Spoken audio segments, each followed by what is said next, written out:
Hello there, I'm the Sleepy Chemist and I'll be here to help you today. I know you use this video to fall asleep, so before that, like the video and subscribe to the channel. Also, where are you from and what time are you watching? You lie beneath a quilt of twilight hush. The room washed in muted blues and mauves, every sound tucked away like toys at bedtime. Your breathing slows to the pendulum swing of a distant lighthouse, and the day's last thoughts drift toward the horizon of memory like small boats, their lanterns dimming one by one. On the bedside table waits a shallow porcelain dish cradling a bead of silver light, shining yet still, as though the moon has condensed into a single tear. You have lowered the lamp until its glow is the colour of a sigh, and now, with the hush of evening pooling around your shoulders, you let your fingers sail across the sheets toward that silent droplet, ready to greet the metal that remembers stars. The droplet greets you like an unexpected snowflake. Cool, soft-edged, almost shy. At first it rolls from the ridges of your fingerprints, testing them the way a fawn tests new grass. Then pauses, curious, feeling the subtle pulse beneath your skin. A moment later you sense a gentle loosening, a sigh of structure. Solid discipline melts into liquid ease. This is not frantic boiling, but a deliberate surrender, like a cat deciding that your lap is safe. Across the mirror-bright surface, tiny ripples chase one another, mapping the cadence of your heartbeat in silver Morse code, and the bead lengthens into a slender pool that hugs the valley of your palm without fear. In that simple motion, you feel an ancient conversation begin, an element listening to a mammal, acknowledging the gift of a few quiet degrees, offering transformation in return. Gallium's melting point, 29.76 degrees Celsius, hovers just beyond the weather of ordinary rooms, as though nature wanted this element to remain solid until invited by living touch. You supply the invitation, a gift of warmth scarcely stronger than your own pulse, and it answers with fluid gratitude, turning certainty into possibility right before your eyes. Within that delicate temperature window you sense partnership. You are no longer observer and sample, but equal participants in a small, shining treaty. Your mind recalls childhood thermometers, red alcohol climbing glass tubes, yet here the change is silent, surface tension holding each silver curve like punctuation in an unwritten lullaby. It is a reminder that thresholds often live in whispers rather than storms, and when thresholds are gentle, curiosity can cross them without fear, like a dreamer stepping through dew. Let imagination lean inward. Beneath the reflective skin lies a lattice of atoms, a geometric choir humming in orderly rows, each gallium nucleus grasping its electrons like lanterns in a night procession. They vibrate, subtle but steadfast, every motion a note in the symphony of heat. Your warmth swells the music, bonds lengthen, angles soften, harmonies slide from staccato into legato until structure flows. Unlike ice surrendering to water, this liquid retains a strange reluctance for disarray. Surface tension gathers it into a trembling hemisphere that perches on your lifeline, refusing to flatten. Gravity coaxes, but cohesion whispers back, and so the droplet balances between falling and flying, an acrobat on the tightrope of molecular forces. In its quiet defiance you glimpse the elegance of physics, an unbroken narrative that weaves solidity and softness into a single shimmering sentence. History joins the moment like a soft-footed librarian opening an old volume beside your pillow. In 1875, a patient French spectroscopist, Paul-Émile Lecoq de Boisbaudran, noticed a thin violet line glimmering where none had been recorded. That spectral whisper foretold Gallium's existence long before any flask held it. Months later, he coaxed a few shining grains from humble ore, marvelling as they fused in the warmth of his breath, proof that starlight's debris could be summoned and studied. The droplet in your hand carries that lineage: star forge, mountain vein, laboratory lamp, now heartbeat. Discovery, you realize, is never locked in the past. It travels forward inside every atom, waiting for another listener. Tonight, with the quiet courage of rest, you become that listener, continuing a conversation begun under gaslight nearly 150 years ago. Move your wrist and the liquid elongates, tracing the gentle slope of flesh before gathering itself again. The trail it leaves heals instantly, as though time itself runs backward along your skin. Gallium is playful but disciplined. It leaves no stain, no scent, no threat. Unlike Mercury, whose invisible vapours lurk in shadowed corners of breath, this living metal keeps its promises, preferring stillness over escape. It practices a kind of ethical chemistry, harming nothing it touches except uncertainty. In its mirrored surface, the room reassembles upside down, lamp, curtain, sleeper, each detail shrunken into a portable universe that you can tilt and turn with the flick of a finger. You realize that you're holding not merely matter, but perspective, a reminder that safety and danger sometimes differ by one sheen, yet intent makes all the difference. Temperature becomes dialogue. Between fingertip and droplet stretches a gentle slope up which energy drifts in silence, as if walking barefoot across velvet stairs. There is no roar of flame, only the subtlest redistribution of motion from living cells to orbiting electrons. Thermodynamics often lives on classroom chalkboards, but here it hums against your skin like a lullaby, proving that laws can soothe as well as predict. A phase change unfolds in lowercase letters, each transformation polite, unrushed, fully willing to wait for the next heartbeat before continuing the sentence. You sense that in this miniature weather system your palm becomes sunrise for an elemental traveller, and the traveller in turn becomes story for the dreaming mind it rests upon. It is an equal exchange, tender and exact, where nobody loses and curiosity gains more surface to explore. Stay with the sensation. Despite the ongoing melt, the metal feels cool because its heat capacity and thermal conductivity choreograph a swift, quiet duet, spreading energy evenly through every atom. Your nerves read this as comfort, a delightful contradiction, warmth given, coolness received. The droplet mirrors the ceiling light, bending it into a tiny sun that floats upon your skin, while wallpaper patterns curl around its rim like distant galaxies. In that inverted world you glimpse your own half-closed eyes, wide as planets, travelling across a silver sea. All the while, surface waves flicker along the meniscus, too small to see, yet busy whispering the mathematics of fluids, viscosity, cohesion, capillary flow. Even in repose, Gallium writes equations that scholars still unravel. It performs them not on chalkboards, but on the quiet original tablet of matter itself. Let your thoughts slip beyond the ceiling into the dark bowl of sky. Somewhere above, perhaps already set or still rising, lies the star whose supernova birthed this atom.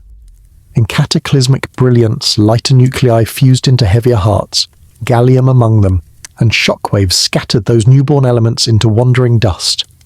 Over eras, the dust coalesced into planetary stone, folded into bauxite, hid inside zinc sulfide, waited in mountain veins for pickaxe and crucible, and finally this quiet night. What you cradle is a relic of stellar violence made safe by time, a tiny emissary proving that creation and calm can share the same lineage. As you breathe, you join that lineage, lungs borrowing ancient atoms, mind weaving meanings, skin hosting a molten visitor whose passport stamps include nebulae, oceans, and now the geography of dreams. The droplet quivers once more, settling deeper into the lifeline of your palm like a traveller choosing a valley for camp. Its mass is scarcely more than a sigh, yet it anchors attention with the gravity of a moon. Outside, wind rustles leaves.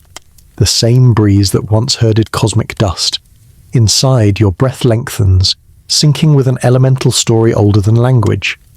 You wonder what other secrets this patient metal carries, how it found its way into satellites, semiconductors, mirrors, lasers. But those answers belong to the journey ahead, to the moment when the scene widens beyond the bedroom and lifts you back into the foundries of fire where gallium first learned to glow. For now, you close your eyes and the droplet waits, silver and silent, ready to guide you there. The droplet still rests in your palm, a mirror moon nestled in the valley of your hand. It doesn't roll or tremble now, it listens, as if your slowing pulse is a lullaby it remembers. And as you lie in this silence, not quite asleep but no longer tethered to the day, your mind drifts outward, past the window pane, past the clouds, past the breathable hush of Earth's air, until it is no longer your palm that holds gallium, but the universe itself. The question arises not with urgency, but with wonder. Where did this metal begin? Not in a mine or flask, but long before there were flasks, before there were hands to hold it, before there were even planets to bury it in stone. Gallium, you realize, is not earthborn. It is starborn. The bead in your hand has a lineage that begins not in soil, but in stellar fire. Somewhere, in a galaxy perhaps not far, a massive star once swelled and pulsed and reached the end of its luminous life. In its final breath, its core collapsed inward, while its outer shell burst outward in one mighty cry. A supernova. In that singular moment of unimaginable heat and pressure, hydrogen and helium, the lightest whispers of the periodic table, were forced into complexity. In many ways you are holding it now, even if you don't see it. Because it is part of the world that wraps around you. It is part of the network that delivers this very moment to your ears, your mind, your dreams. And still, despite its growing importance, gallium does not shout. It continues to act with quiet purpose. It refuses to harden under pressure. It yields, and in yielding, it survives. Maybe, you think, that's something we too can learn. The strength of being fluid, the power of responding, the grace of not always needing to be seen to be essential. Your thoughts start to soften. Words become slower, quieter. But still one last image holds your attention. One last story gallium seems to offer before you drift away fully into sleep. It is the image of a mirror, a perfect, polished gallium surface, reflecting not your face, but your thinking.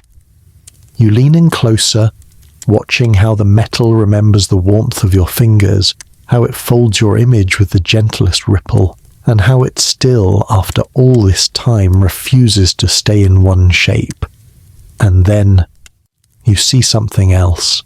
Not a reflection, but a doorway. A shimmer that is not backward looking, but forward. A possibility. Perhaps a metaphor.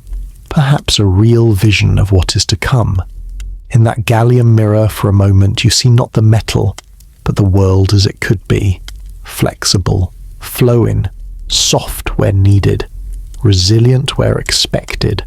A world that doesn't just use gallium, but embodies it. A world where transformation is not feared, but invited. A world where technology blends with nature's rhythms, quiet, adaptive, harmonious. The image dissolves slowly like silver fog on water, and you're left not with facts or answers, but with a feeling that even the smallest element, if listened to deeply, can teach something about life. Gallium has done that. A soft metal, yes, but also a kind teacher, a humble mirror, a thread of the future. And now, as your breath slips into that deeper, slower cadence, the one your body knows well, you begin to let go of words entirely. Gallium's story has nestled itself into your mind like a seed. It will bloom in quiet ways, perhaps in your curiosity tomorrow, perhaps in the way you hold your phone, or notice the glint of circuits, or perhaps only in dreams. Because even now, at the edge of sleep, gallium is still there, waiting, shimmering. melting gently in your hand, and just as your mind begins to blur into dreams, one final thought flickers, light as a sigh, soft as a silver thread. What if there are more elements like this, hidden in the table, waiting not just to be discovered, but understood? But that, dear traveller, is another story. New atoms bloomed in the wake of collapse, heavier, more intricate, capable of things the early universe never imagined. Gallium was among them, a child of the blast, folded from the chaos like a silver origami swan. The physics of that birth is slow and fierce.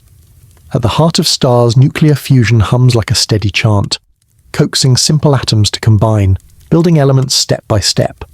But to make gallium, a star must reach farther, burn hotter. It is not enough to simply fuse light into heavier. Gallium belongs to the elements created in rare, intense seconds when stars die and their hearts explode. These moments are both ending and beginning, and from them, gallium, atomic number 31, emerges like a syllable in the long sentence of cosmic rebirth. Imagine it, a single gallium atom, born from the roar of collapse, hurled into the night with millions of its kind. It spins through space, silent, untouched, a grain of possibility. For millions of years it drifts, through darkness that has no name, past clouds of dust that will one day become planets, moons, and you. Sometimes it joins those clouds, trapped in gravity's lazy spiral. Sometimes it is flung again by magnetic winds, delaying its arrival, waiting for the right alignment of orbit and silence. These atoms are not in a rush. They will wait eons if needed, and when the time comes, they fall, tucked inside rain, stone, crust, into the waiting arms of Earth. The Earth itself is made from this same ancient ash. Our planet is a child of stardust. Every mountain once a ripple of plasma, every river once scattered atoms blown from a dying sun. Gallium, like iron, oxygen, and gold, is not native to Earth in the way plants are native to soil. It is an immigrant of the stars, folded into the planet's crust by chance and gravity and time. And though it doesn't shine like gold or sparkle like quartz, gallium carries in its unassuming luster the memory of violence softened into calm.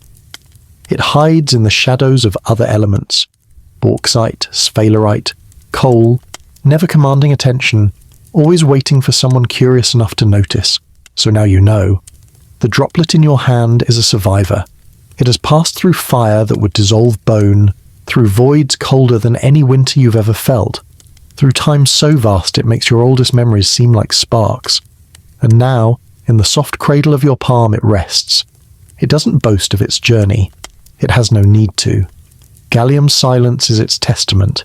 It teaches that some things do not need to announce their origins to carry their weight. It simply is, and has been, and will be again. And as your breath deepens, as your fingers curl slightly in sleep's direction, you feel that lineage within yourself, because you too are made of atoms born in stars. The calcium in your bones, the iron in your blood, the carbon shaping every thought in your brain. They too have danced in the cores of suns, flared in novas, sailed in silence through space before finding their way to this moment. You are not just a person holding a piece of gallium. You are kin to it. You and the droplet are cousins separated by billions of years and joined now in this fleeting hush. The story continues behind your closed eyes. See it now, a dust cloud coiling in deep space, lightless and cold. Over time, gravity tugs on its edges, drawing particles together into slow spirals. Pressure builds, the center warms. What was once formless begins to glow. A new star is born, young and bright, and around it spin planets like beads on a thread. Gallium is there too, embedded in rock, waiting to be mined, melted, studied, touched. You wonder if somewhere, light years away, another being lifts a droplet to the light and watches it melt in wonder, just as you did. The universe is vast, but the language of curiosity is old and shared. Even as the room grows darker and your thoughts grow slower, that sense of cosmic connection pulses gently. Gallium becomes more than a metal. It becomes a messenger, a reminder that everything you know, everything you love, came from something older, deeper, and more mysterious than memory.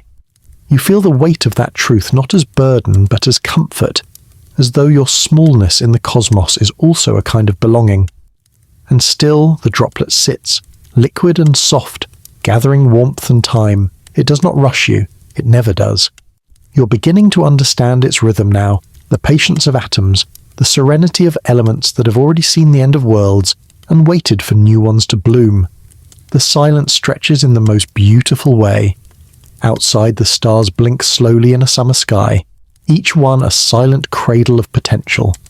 Some burn with hydrogen fire, some are already cold, some are just now being born, and somewhere, in those flickers, Gallium is being created once more, birthed from fire, hurled into darkness, destined for hands that have not yet opened.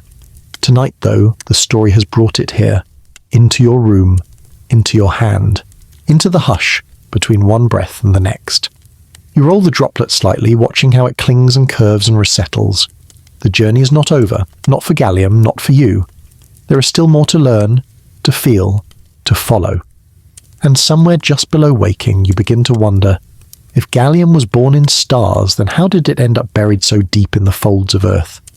You rest, your hand now empty, though the memory of Gallium's weightless touch lingers in your palm like a dream that refuses to be fully forgotten. The droplet has been placed back into its little porcelain dish, calm and complete once more. But your mind, still afloat in the quiet of discovery, turns gently inward and downward, tracing the silver thread of Gallium's journey, not just through stars but into Earth's sleeping skin. You feel the shift in focus, from the vastness of space to the closeness of stone, from galactic collisions to the soft hush of soil settling after rain. Gallium, once a traveller among stars, has taken refuge in the breath of our planet. Beneath your feet, the Earth does not sleep. It hums, always. Beneath the crust, slow rivers of molten rock swirl with intention, and deeper still, the core murmurs with a heat as ancient as any sun. And threaded through this subterranean stillness are veins of ore, silent arteries of metal, pigment, and promise. Gallium is not one of those metals that gleams brightly in pure form. It doesn't shout its presence in veins of glittering luster like gold or silver. No, Gallium is hidden, secretive, content to live in the margins. It prefers to whisper from within other stones, dissolved in their chemistry like a thought tucked between lines of a poem. You imagine now the layers of Earth, peeled back like an ancient manuscript, each layer a page pressed by heat, weight, and time. Gallium makes its home here, tucked quietly in bauxite, the red, iron-rich clay that gives rise to aluminum. It is not found as a nugget or crystal, not even as a mineral of its own name. Instead, it's dissolved among the molecules, present in low concentrations, like a ghost walking alongside more visible elements.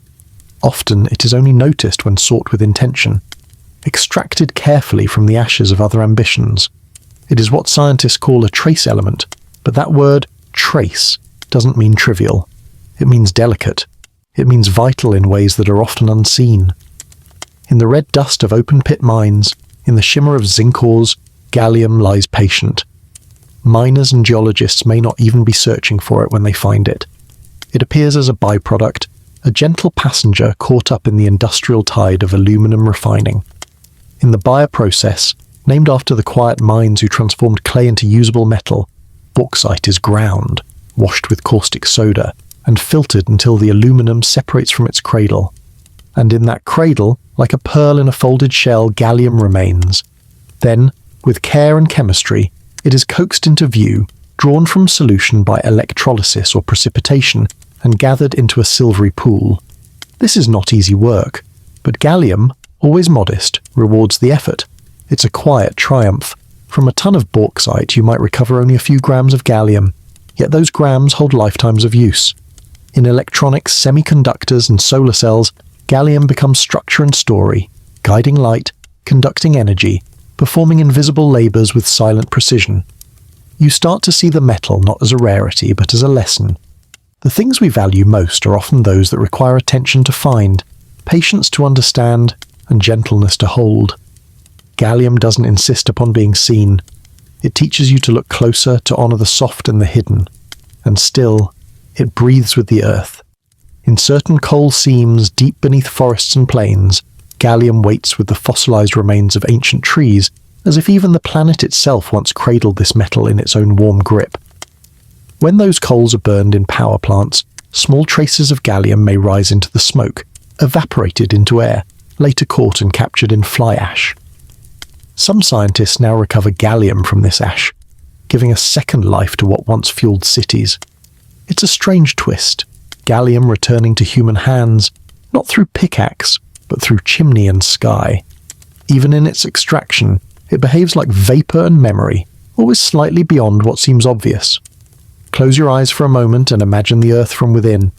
Picture its layers not as charts in textbooks, but as living strata. Warm, slow, full of waiting.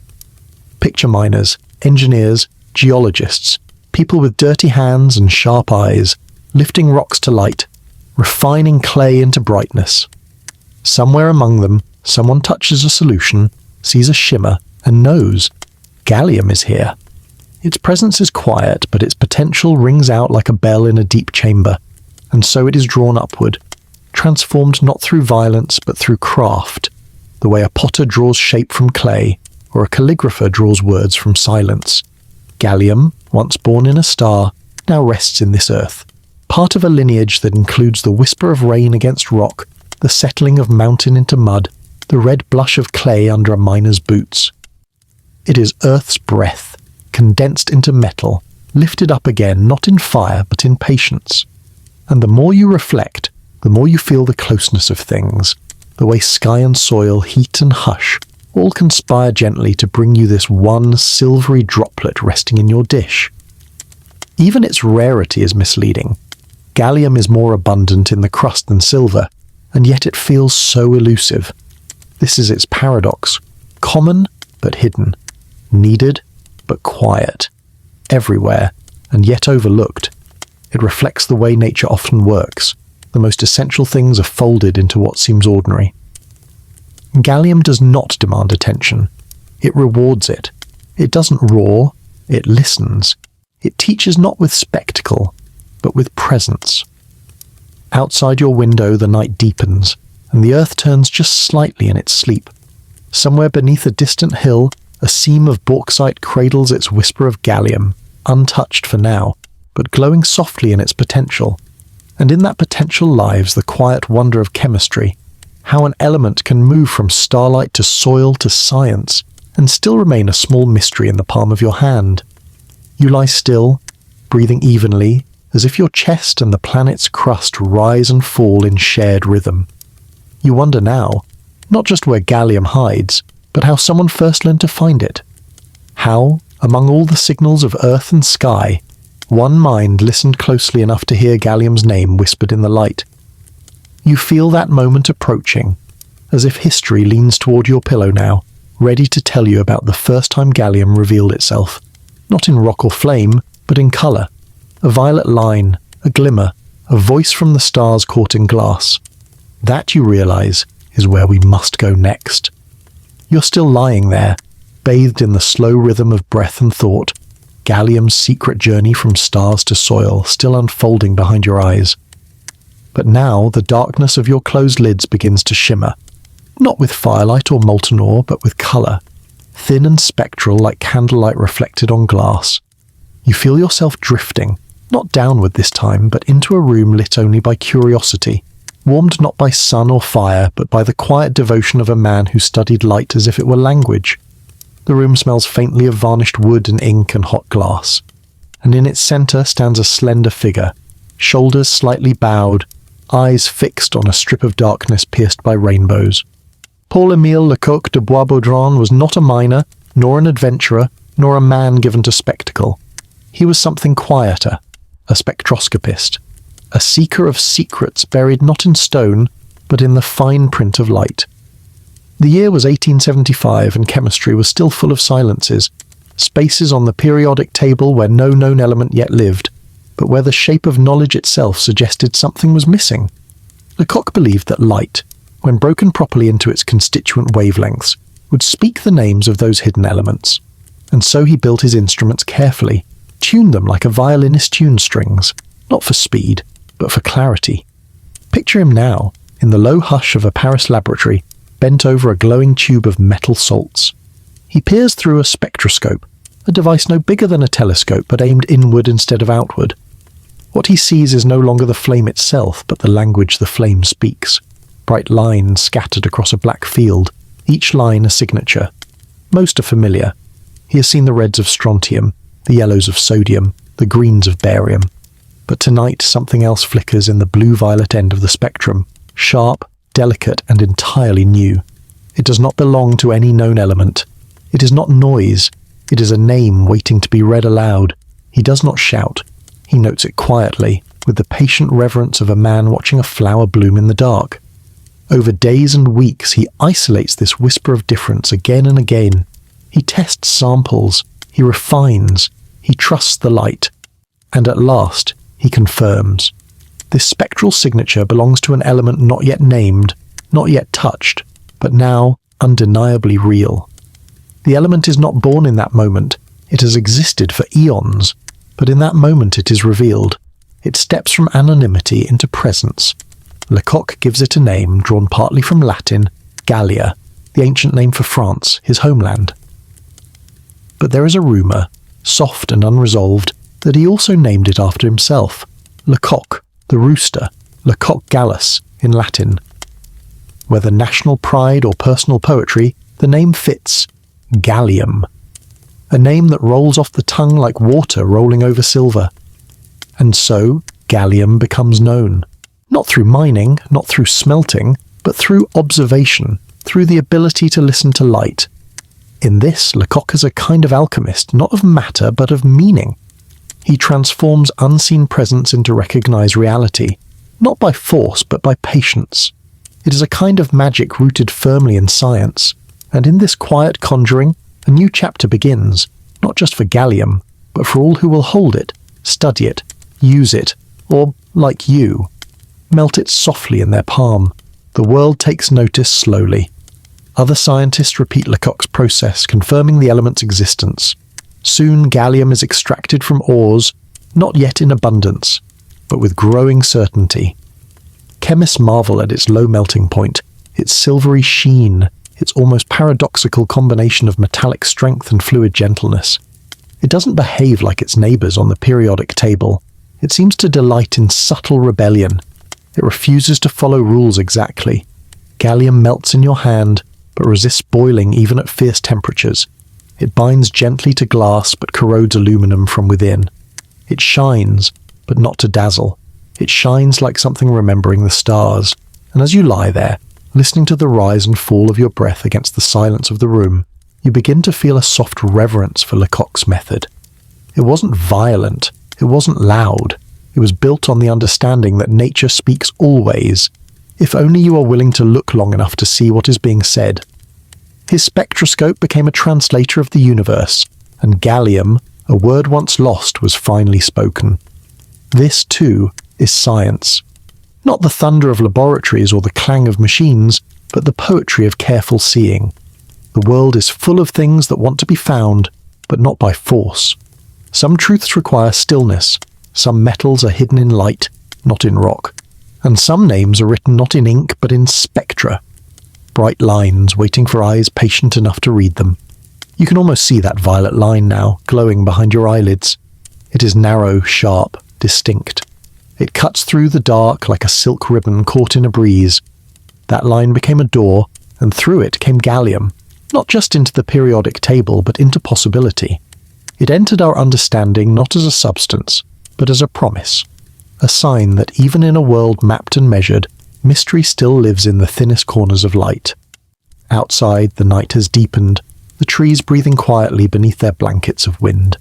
The porcelain dish glimmers beside you, the droplet now cooled, returned to solid once more. But in your mind it is still moving, slipping into view through a spectroscope's lens, dancing along glassware, echoing in violet. Gallium doesn't forget its first unveiling, nor do you. You carry it now, not just in the palm of your hand, but in the folds of thought where science and wonder meet. And still, a question stirs beneath the hush. How does something that melts so easily hold such strength within? Let's go there next. Ask ChatGPT. The question lingers like a thread of warm breath in the dark. How does something that melts so easily hold such strength within? Your fingers remember it, the delicate surrender of gallium to your warmth, the way it did not crack or hiss but simply yielded, like moonlight folding into still water. And yet this same metal, liquid at the touch of your skin, can shape precision electronics, withstand solar storms and carry currents with silent fidelity. It's not a paradox, it's a deeper truth. Strength, real strength, can live within softness. Gallium knows this, it teaches it, it is it. Imagine again the droplet in your hand. Cool at first, it meets you with resistance, a thin shell of order still intact, but it does not fight, it waits. Because gallium doesn't melt in frustration or haste, it melts with consent, with intention. Its melting point, just a breath above human body temperature, sits on a tender edge, 29.76 degrees Celsius. It is as if gallium chose this threshold for poetry, rather than for function. Not too low, lest it lose its form in a chilly breeze. Not too high, lest it resist the closeness of touch. Just right. Just enough to say, I'll melt, but only for you. And when it melts, it does so quietly. No bubbling, no steaming, no fanfare. A transformation that carries no violence. Its atoms, once nested in a fragile lattice, now slip past one another like dancers changing formation. In solid form, gallium adopts an unusual structure, one that defies the symmetry found in most metals. The atoms aren't content to simply stack. They weave into delicate pairs and planes, each slightly off balance, like a sculpture leaning into its own grace. This structure is why gallium, even as a solid, is soft, easily cleaved, willing to bend. But that softness is not weakness, it's design. Now, as your memory folds back to the moment you held it, you realize that gallium is always listening. For warmth, for permission, for presence. It waits for your hand not as a command but as an invitation. And when it feels you, it yields, but not because it must, because it chooses to.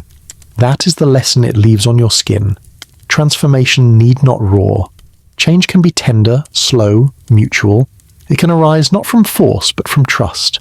This sensitivity to warmth makes gallium a quiet miracle in technology. In thermometers where mercury once ruled, gallium alloys have taken their place. Safe, stable, responsive, unpoisoned. In cooling systems, gallium becomes a bridge between heat and balance, transferring energy with elegance, never complaining. In laboratory crucibles and precision castings, it flows into the smallest corners, filling space like understanding fills silence. And in every case, it does so because it knows when to let go of its form. It knows that to serve, it must melt. And yet, when left alone in the coolness of a room, it solidifies again. Not brittle, not broken, just resting. This ability to move back and forth, solid to liquid, liquid to solid, again and again, is not common. Many materials degrade with each cycle, losing clarity, structure, strength. Gallium does not. It remembers its shape, not rigidly, but fluently. It speaks both languages, order and flow, and never forgets the grammar of either. In this, it becomes something more than metal. It becomes example. Outside your window, the wind continues to move unseen. Leaves stir gently. Air carries warmth from one side of the room to the other. You realize that gallium is a bit like wind, formless, patient, yet powerful in its willingness to adapt. It doesn't resist change, it cooperates with it. And in that cooperation, it becomes indispensable. It's not just about its melting point, it's about how it melts, what it reveals in the process. For most metals, melting is surrender. It marks a boundary, a breakdown of form, a transition into chaos. But gallium's melt is a kind of awakening. It doesn't lose itself. It finds new ways to be useful. As a liquid, it wets surfaces many metals won't touch. It flows into channels, hugs glass, spreads into curves too delicate for casting. It does all this without corroding, without screaming, without breaking. Its identity expands. It is still gallium. It is just more. Think of the metaphors. The way you sometimes must soften to endure. The way strength sometimes looks like stillness. Gallium, melting silently in the warm cradle of your hand, holds that truth more honestly than any human voice. It doesn't resist your heat with pride, it responds with grace. And in that moment, in that shimmer of becoming, it teaches you that resilience is not the same as hardness, that bending doesn't mean breaking, that there is dignity in adaptation. Even when alloyed with other metals, indium, tin, gallium keeps this quality. In these liquid alloys, it extends its magic, becoming a conductor of electricity, a lubricant of motion, a bridge between solid logic and flowing possibility. These gallium alloys now power experimental electronics, soft robotics, flexible circuits, devices that think and move like muscle and skin, not wire and screw. And here too, its low melting point is not a limit but a gift. It brings gentleness to machines. It brings warmth to logic. Your breath slows. You're listening not just with ears but with skin, with thought, with memory. You feel the air cooling around your hand now. The droplet of gallium, once liquid, is quietly reforming. Its edges stiffen.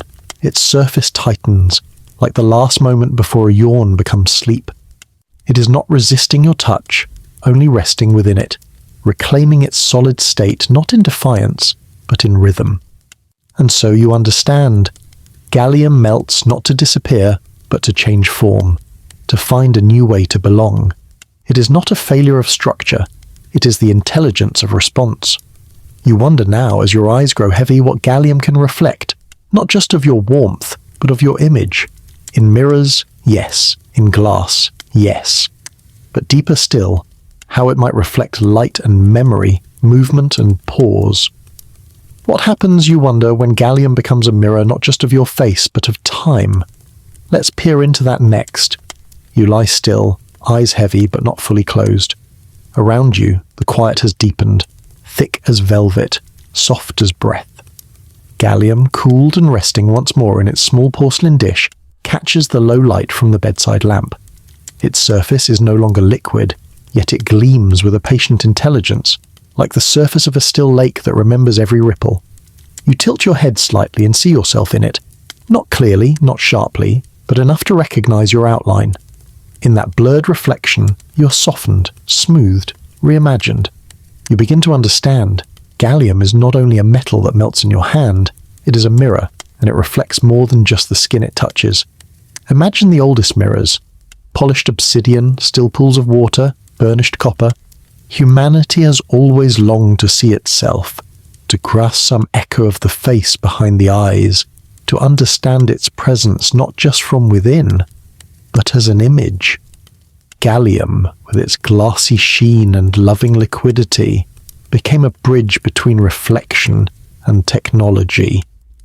When deposited on glass in an impossibly thin layer, gallium turns the pane into a window that looks both ways.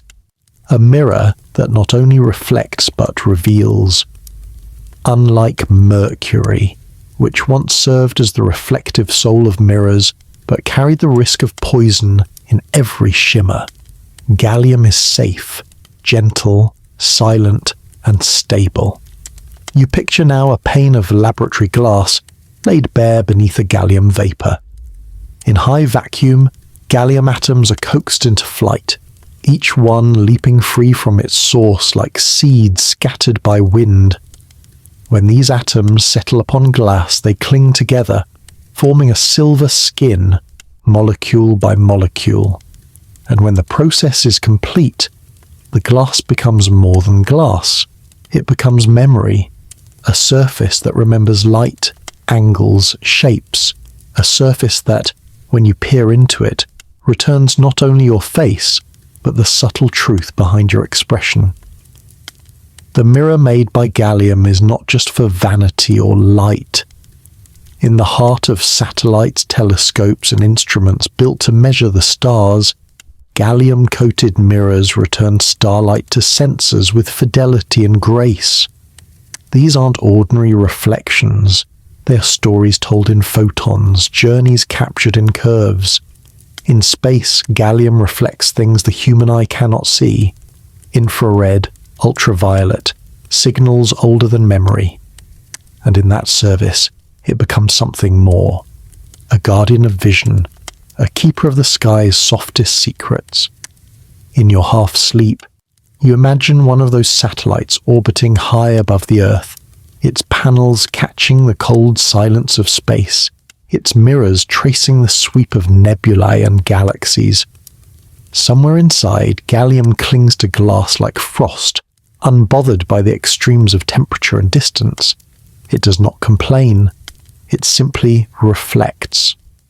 Without words, without judgment, Gallium gives back what it receives, only softened, quieted, like memory viewed through time. Reflection is never simple. To see yourself in Gallium is to see what light brings and what it forgets. Your face, in its curved surface, becomes something looser, more fluid, less fixed. You're not frozen in that mirror, you're suggested. Gallium doesn't capture you, it interprets you, and in that interpretation you find comfort. For just as Gallium melts in your warmth, so too does it melt the edges of your reflection.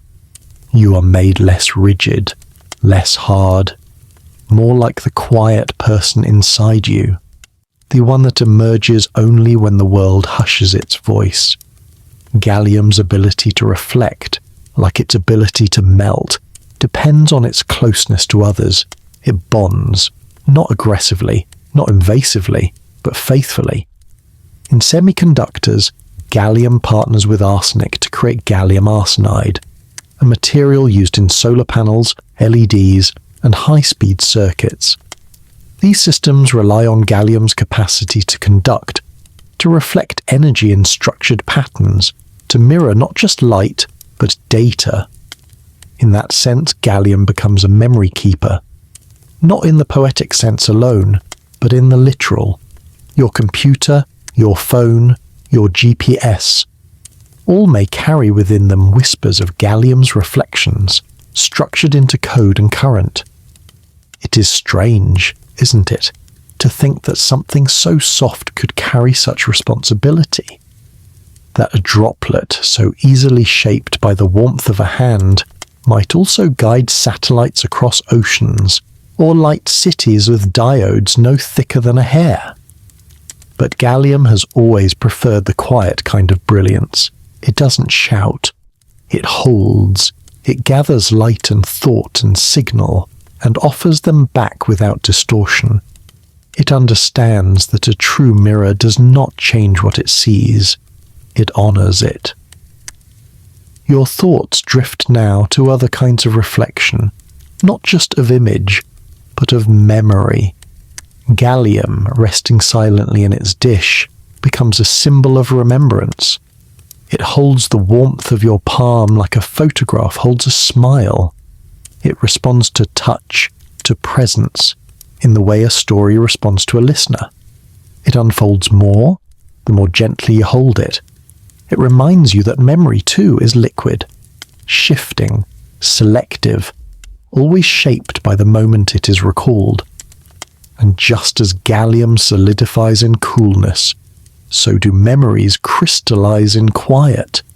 You remember the touch of it again, the way it ran like breath across your skin, the way it left no trace and yet changed your hand entirely.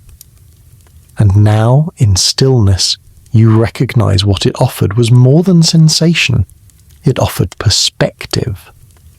Like a mirror that does not reflect in perfect clarity, but instead in suggestion, in warmth.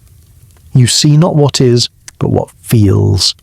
Not the edge of your nose or the angle of your jaw, but the softened truth of being. And so, gallium becomes both surface and symbol. It is not only a reflection of form, but a mirror of transformation. Its still surface hides a story of movement. Its quiet presence carries echoes of cosmic chaos, geological waiting, scientific revelation. And in your room, this small, safe space where the ticking clock and soft blankets hold you steady, gallium rests and reflects and remembers. What else can a mirror show if you are willing to look? You think now, as sleep slowly folds its arms around you, of time itself, of how gallium never forgets the warmth it felt, of how it shifts not only with heat, but with light, of how it reflects not just your image, but your history. You wonder where else gallium might be waiting, in watches, in instruments, in veins of stone beneath the earth, ready to remember the next hand that holds it. And as you begin to drift fully now, your breath sinking into the rhythm of dreaming, you catch one last glimmer from the dish beside your bed. The surface of the cooled droplet shivers slightly, catching the low lamplight and bending it briefly into a shape that looks almost like a question mark. You blink. Once, twice. Is gallium really so different from mercury? If both shimmer, if both melt, if both reflect, then what makes one gentle and the other feared? Let's step into that shimmer next. The shimmer still lingers, a silver glint twisting into the soft curl of a question mark, then vanishing once more into stillness. You blink again, but now the room seems steadier, quieter, though something under your skin remembers the flicker of curiosity. If gallium melts like mercury, if it mirrors like mercury, if it pools in your palm with the same eerie elegance, then why does one feel so safe and the other so feared? It is not a question of chemistry alone. It is a question of perception, of stories passed down in whispers, of what danger looks like and what gentleness feels like. You're not comparing formulas now. You're comparing emotions. You've seen mercury before, not in your hand, but in memory, in broken thermometers, in science films, in caution signs. It moves with a hypnotic grace, just like gallium, a perfect sphere of mirror liquid metal that seems alive. It rolls across surfaces with uncanny ease, coalescing into beads, resisting absorption, obeying only its own strange choreography. But there's something colder in the way mercury moves, something that makes the air tense. You remember being told, "Don't touch it. Don't breathe near it. It's dangerous." Mercury carries a legacy of harm, of vapor that slips into lungs unnoticed, of poison that builds up in brain and bone. It is beautiful, yes, but in the way a knife gleams beneath moonlight. Beautiful, but edged. Gallium, by contrast, makes no such demands on your caution. It does not threaten.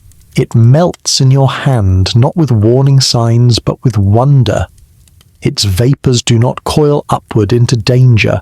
Its atoms do not latch onto nerve endings or hide in fat cells for decades. Gallium does not haunt the body like mercury does. It simply comes and goes. You give it your warmth. It gives you its shape. And when the moment is over, it solidifies without grief. No sickness, no scars, no apology. The differences run deeper than danger. They run into how these elements bond with others, how they behave when alone, and how they behave when part of something larger. Mercury is inert in many of its forms, but its vapor is treacherous. It drifts invisibly into lungs, into blood, across the blood-brain barrier where few things may pass. There, it steals silence, memory, and calm, slowly, invisibly. And in some forms, methyl mercury especially, it becomes nearly impossible to remove, a ghost trapped in flesh. Gallium does not seek to haunt. It is absorbed by the body in small amounts, often passing through without a trace. In medical imaging, it is even welcomed, a gallium salt injected carefully to trace inflammation, to highlight tumours, to search out the invisible workings of disease. Gallium becomes a guide, not a threat. It works alongside, not against. It is by nature collaborative. And yet, they both shimmer. They both slip. They both reflect. The similarities are close enough to cause confusion, especially in a world that judges by appearance. Gallium and mercury could be mistaken for twins at first glance, both silvery, both liquid, both gliding with impossible poise. But just as twins may share features and not fates, so too do these metals share sheen and not soul.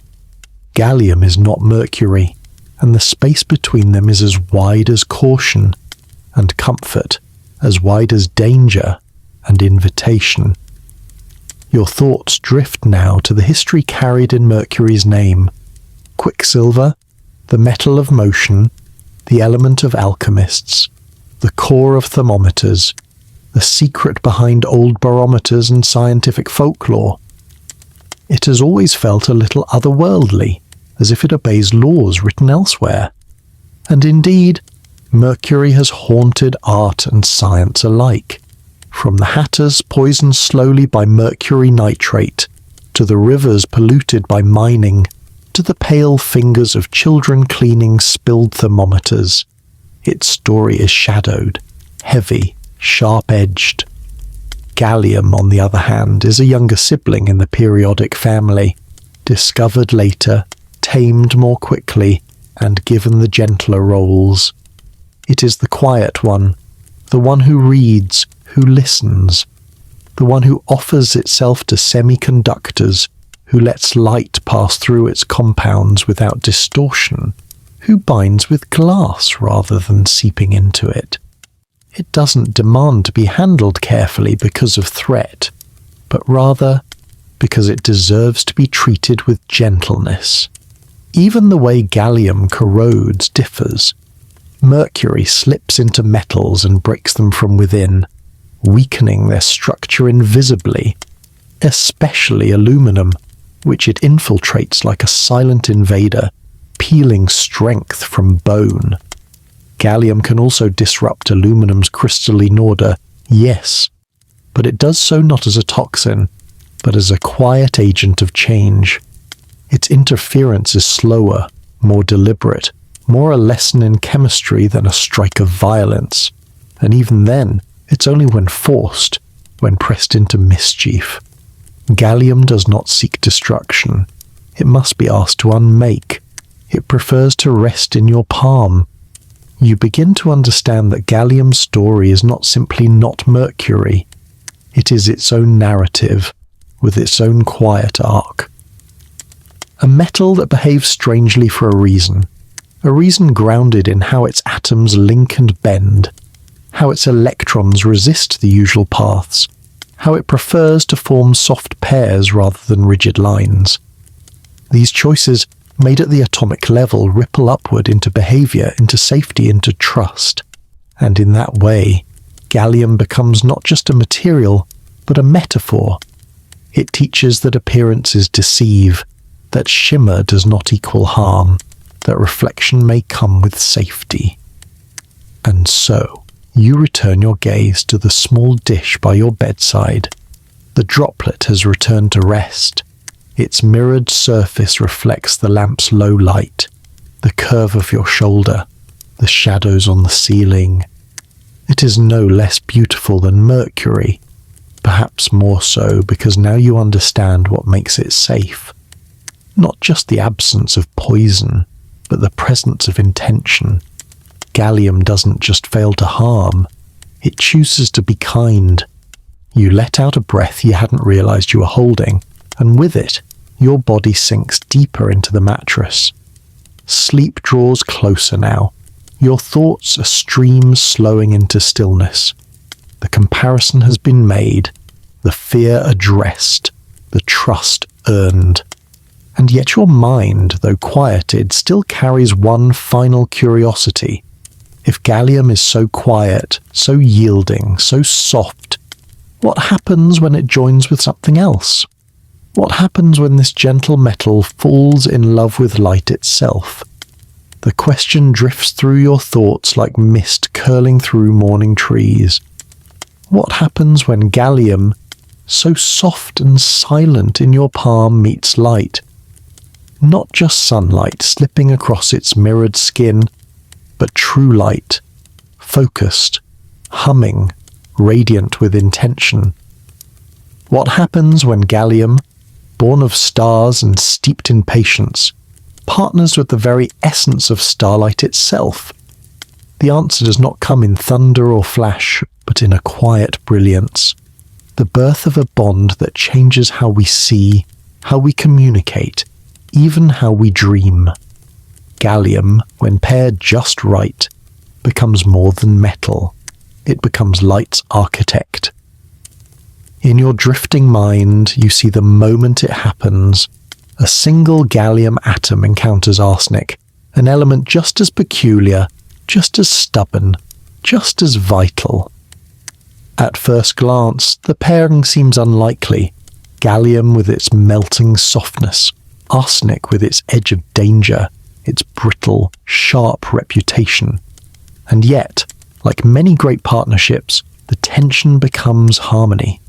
The result is gallium arsenide, an elegant compound with properties unlike either of its parents, a substance that bends light and current with equal grace, that stands firm where silicon stumbles, that opens new doors in the invisible world of semiconductors and lasers.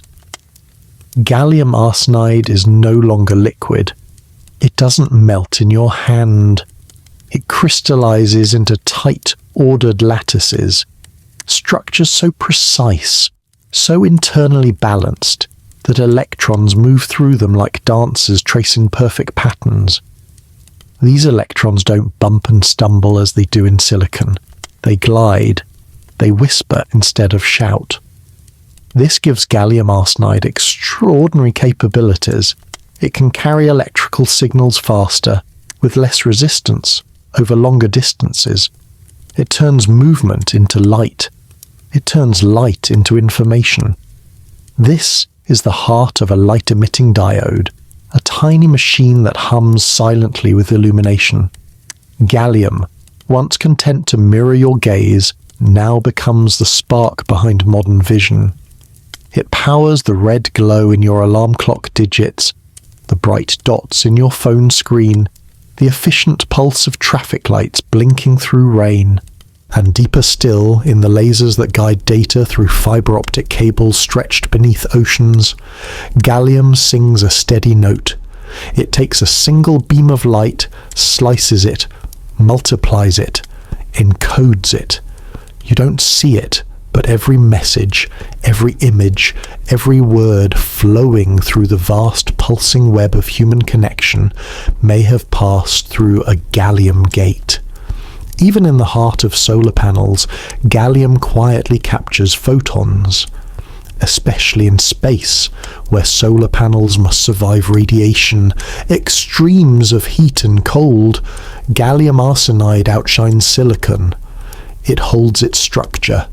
It absorbs light with efficiency and offers it back as current, like a conversation held in photons.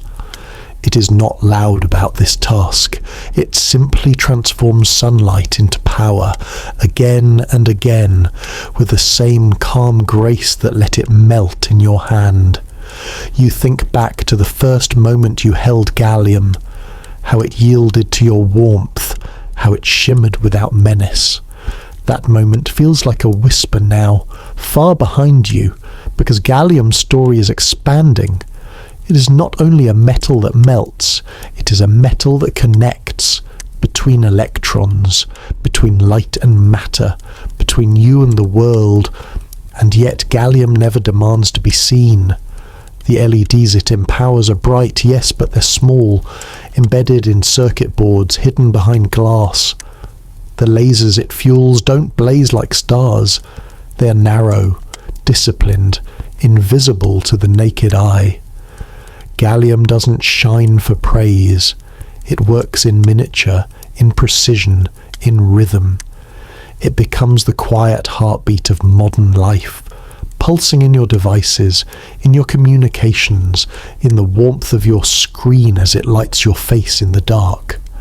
You imagine now the birth of one of those diodes, a sliver of gallium arsenide grown in a laboratory, atom by atom, in a process that mimics the order of crystals forming in deep caves.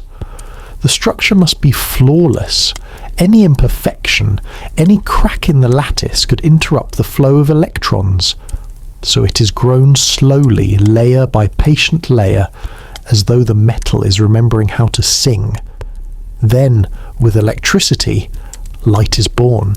Not with fire, but with permission. A photon slips from the diode, carrying information, carrying intent, and somewhere that light becomes a message, a word, a note, a memory. Gallium becomes a kind of translator, bridging the language of electrons with the poetry of light. You don't need to understand the math to feel the magic.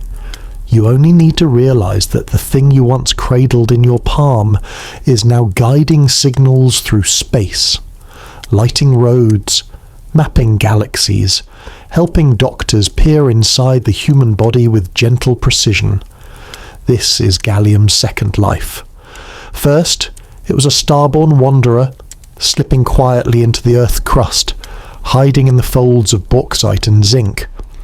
Then it was revealed, a metal that melts in a hand, safe and strange and beautiful. And now it has evolved again, not just a mirror but a conduit, not just a droplet but a beam. It has become infrastructure, breath, signal. It has become light.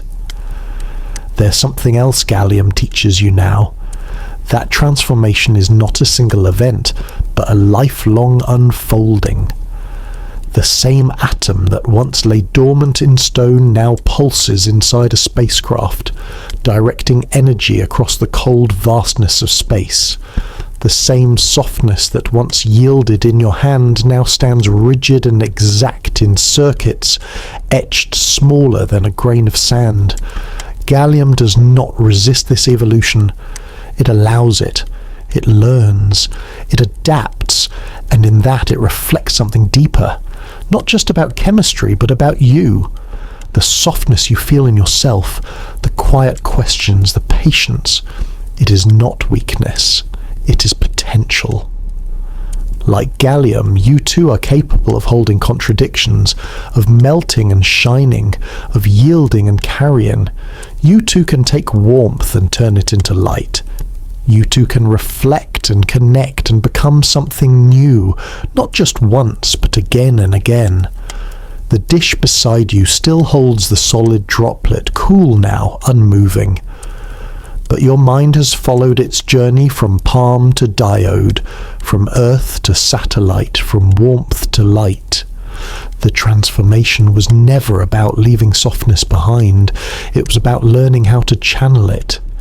You feel that now, not in thought, but in the quiet comfort of your body easing into sleep. And just before you drift, one last thought floats to the surface, gentle, curious. If gallium can shine so clearly, can it also change what it touches? Can it shape surfaces the way it shapes light? The thought lingers like a ribbon of vapor in a moonlit room. If gallium can shape light, can it shape the things it touches? Not just reflect or flow across them, but truly change them. Surface and structure, texture and time. You imagine your hand again, warm and calm, holding that silver droplet, watching it nestle into the skin's soft hollows. But now, you wonder what would happen if that hand were not yours, if it were something harder, sharper, more rigid. What would gallium do then, when its softness meets something that resists? You begin to see it now, a sheet of glass, lying cool and clear under low light. At first, it appears untouched, smooth, immaculate. Gallium is dropped upon it, not poured, not forced, but offered. The metal sits in a perfect hemisphere, held aloft by surface tension, as if uncertain whether it should begin its work. But gallium is patient. It waits, just as it has always waited, for warmth, for touch, for permission. Then, over minutes, hours, days, it begins to act. Not loudly, not destructively, not like acid or fire. No, gallium alters by understanding. Its atoms slip into the structure of the glass at the finest levels, ease in between the silicates, testing their bonds, nudging molecules apart with nothing more than presence and time.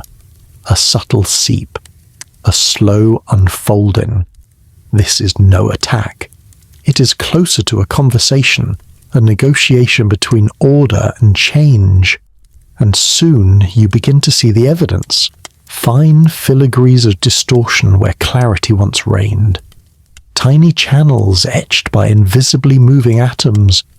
As gallium travels, it carries its softness with it, and in its wake, the once rigid surface begins to transform, not shattered, not destroyed, just reshaped, shifted, reconsidered.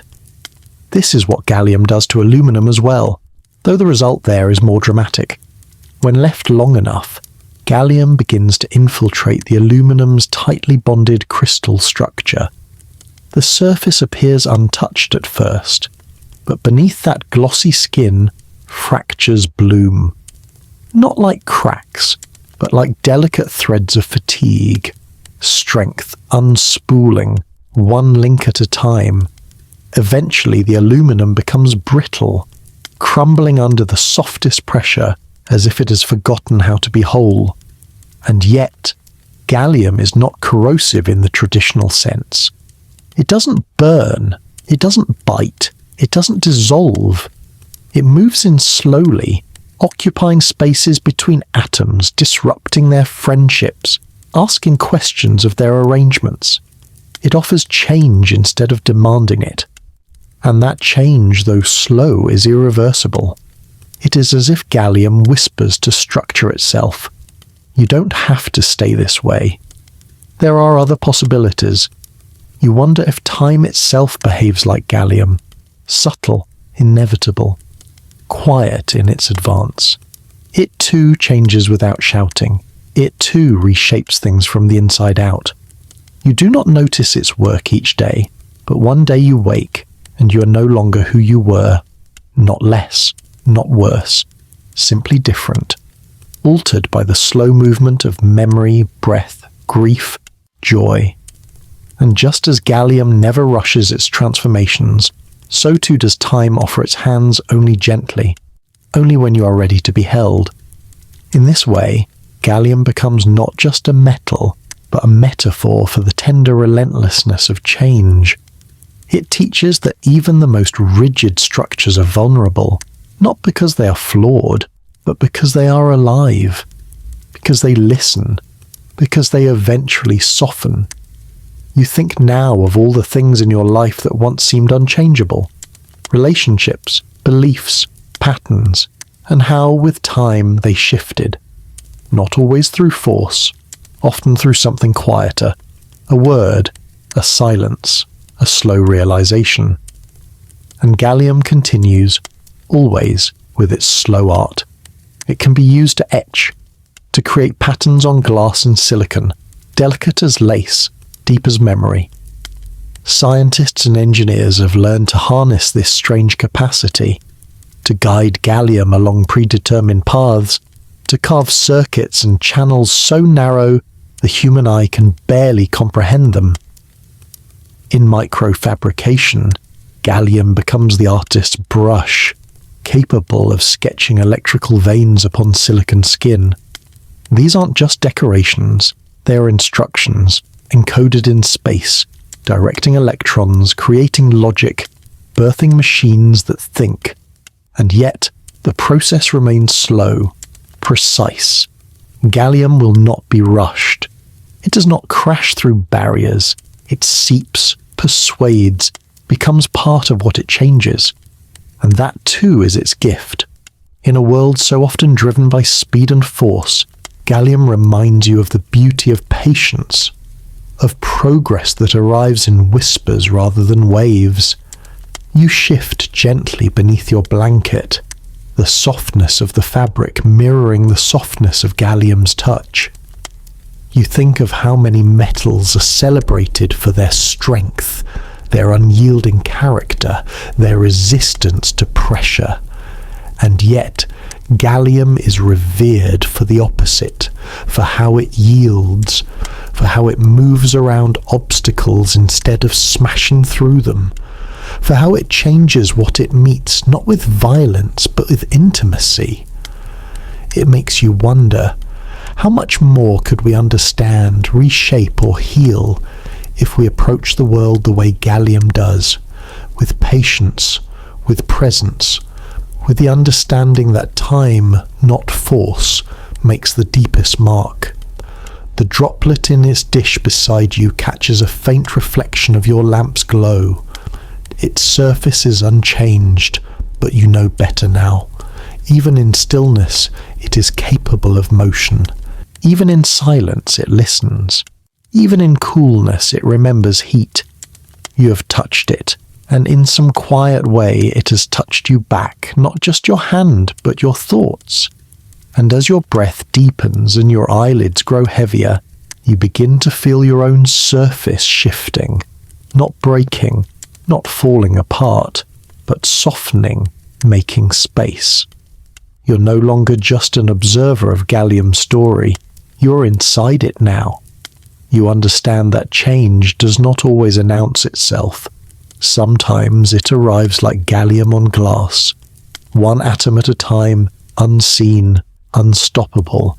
And now, just before sleep claims you entirely, a final wonder stirs gently in your thoughts. If Gallium can shape structures so delicately, what might it do when it touches strength itself? When it meets metal designed to withstand, to endure? We'll let Gallium guide us there next. Still nestled in the softness of your bed, you carry that last whisper with you.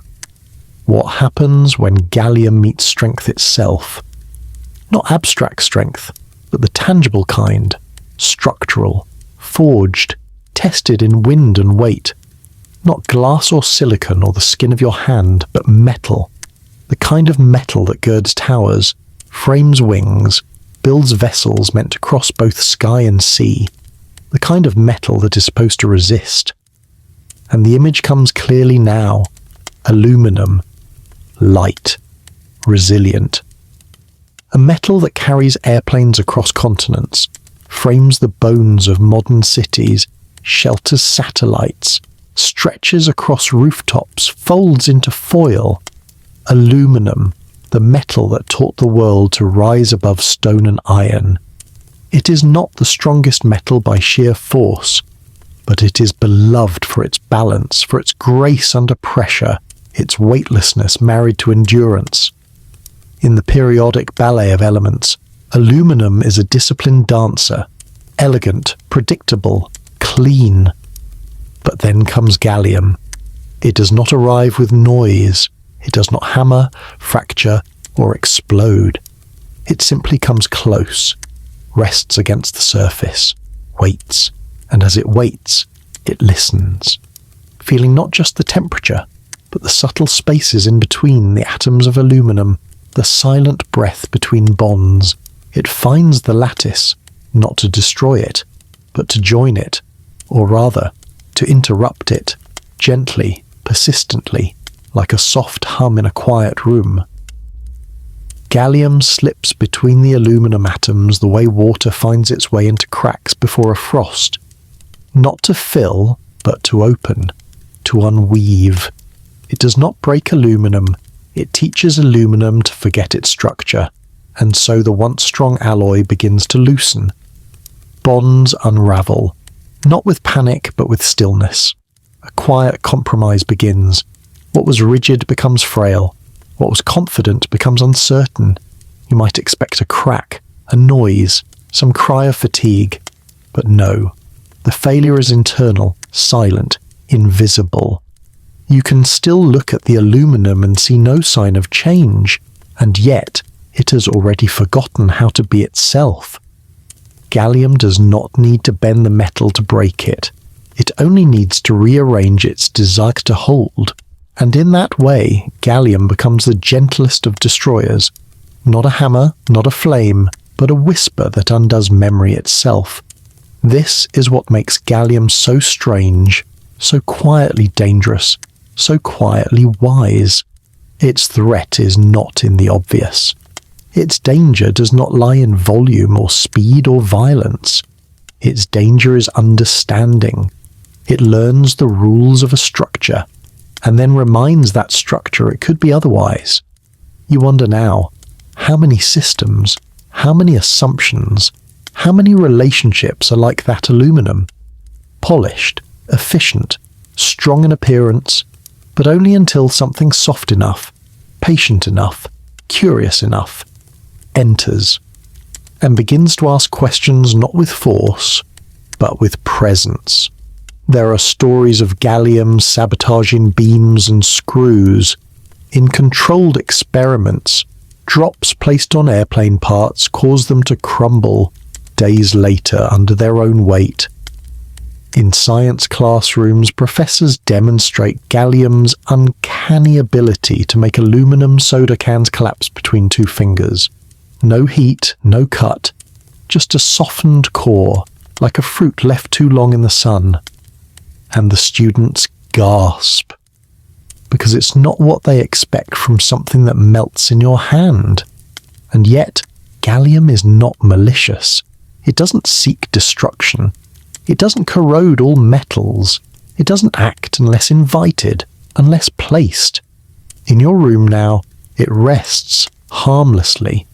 It sits in its porcelain dish like a sleeping moon, incapable of harm unless asked to serve in a story that requires it.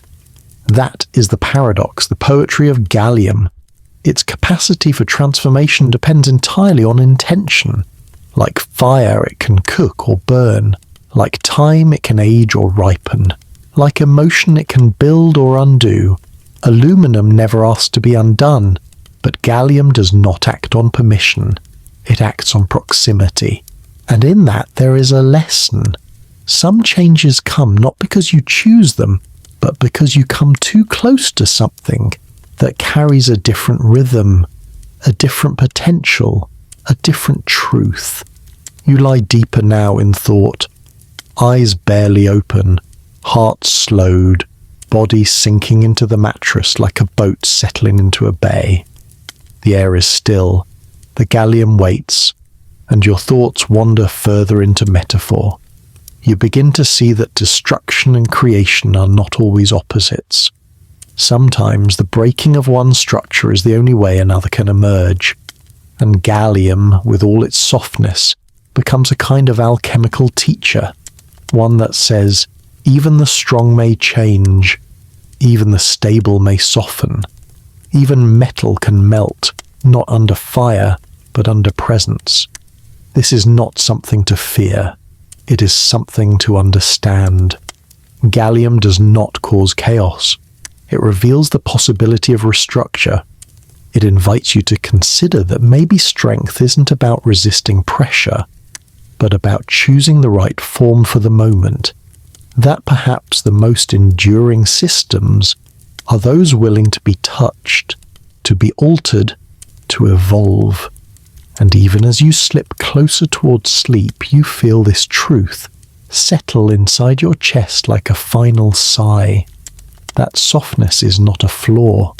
It is a form of intelligence, the ability to move with change rather than against it, to respond to structure not with rebellion but with grace, to alter what no longer serves, gently, purposefully and fully. You think once more of the aluminum can collapsing in the hands of a child who poured gallium inside just hours before. How something so solid could become so empty. But in that emptiness, in that space left behind, something new can grow. A new design, a new strength, a new understanding. And just before sleep takes you completely, you wonder, if gallium can enter metal and rewrite its memory, can it also change its own form, not just melt, but transform? Can it become something else entirely? Let's slip into that mystery next. The thought has nestled beside you like a quiet guest at the edge of sleep. If gallium can change what it touches, can it change itself just as easily? Not just melt or freeze, but become something else, something new, something that holds different forms within the same breath. The idea flickers in the corner of your mind like the edge of a flame not yet fed, and as your eyes flutter in the low light, You feel the pull, not downward, but inward, into the many moods of a single, shape-shifting element. Gallium, like the moon or the sea, does not offer only one face. It lives in many forms. It moves between them not with violence, but with ease, like someone changing into clothes better suited to a different kind of weather. In the world of chemistry, these forms are called allotropes, distinct structural variations that the same element can adopt depending on temperature, pressure, or proximity to other atoms. Most elements have just one or two. Gallium has several. It is not content to be simply solid or liquid. It is solid in more than one way. In its alpha form, the stable one at room temperature, gallium arranges itself into a low-symmetry crystal. Its atoms form uneven pairs, like dancers slightly out of step but still holding hands. This form is not densely packed, which is unusual for a metal. It leaves space in its structure, as if gallium always makes room for something unexpected. That space is part of what gives it its softness. It is a metal with open doors, a metal that doesn't fear a little looseness in its logic. Then there is beta gallium, a more symmetrical, tighter-knit version. Formed under specific conditions, where gallium is cooled slowly or crystallized under certain pressures, it is harder than alpha gallium, more brittle, more crystalline. It reflects a different personality, structured, exact, less forgiving, and yet it is still gallium. The same atoms, merely arranged differently. You realize that identity, even at the atomic level, is not a singular truth. It is a spectrum, and beyond that, more phases emerge under extreme pressures or subtle thermal conditions: gamma, delta, epsilon. These names sound like secret languages, or names of distant stars, but in gallium's case they are blueprints of behavior, pathways of transformation encoded in silence. Some of these forms last only a moment. Others remain stable for days, years, depending on the conditions. It is as if gallium were a person fluent in many dialects of itself, capable of slipping into whichever voice the moment requires. Even in its liquid state, gallium's behavior is strange and shimmering with contradiction. Most metals, when melted, expand. They take up more space, their atoms unfastening and drifting farther apart. Gallium does the opposite. When it melts, it contracts. Its atoms draw closer together, tighter, as though the act of loosening its structure allows it to become more intimate with itself. This means that gallium's liquid form is denser than its solid one. So when it freezes, it expands, gently pressing against its container, blooming outward like frost tracing a window pane. And what kind of personality is this? A metal that contracts when warm and expands when cold, that melts easily but refuses to boil until seared with impossible heat, that moves through many solid cells like a person trying on layers of emotion. Gallium does not live according to the rules written for others. It lives by attention, by condition, by choice. You begin to feel this within yourself now, this strange kinship with an element so deeply responsive to its surroundings. You have moods too, phases. There are versions of you that rise in the morning ready to shine, and others that long only to remain still.